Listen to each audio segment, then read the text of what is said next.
তো এই হাজরে আসাদ পাথরকে আবার জায়গা মতো রাখতে হবে। এখন কে রাখবে এই নিয়ে মারামারি মক্কায়।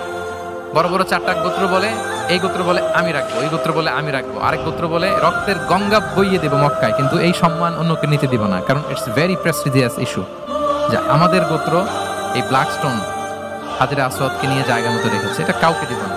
তো সবাই যখন মারমুখী, তখন আল্লাহ রাসূল সাল্লাল্লাহু আলাইহি ওয়া আলিহি ওয়াসাল্লাম তিনি সমাধান দিলেন যে মারামারির দরকার নাই, একটা চাদর নিয়ে আসো। নিয়ে আসা হলো, 4 গোত্রের 4 লিডারকে বললেন চাদরের 4 কোণা ধরো। 4 জন 4 কোণা ধরলো।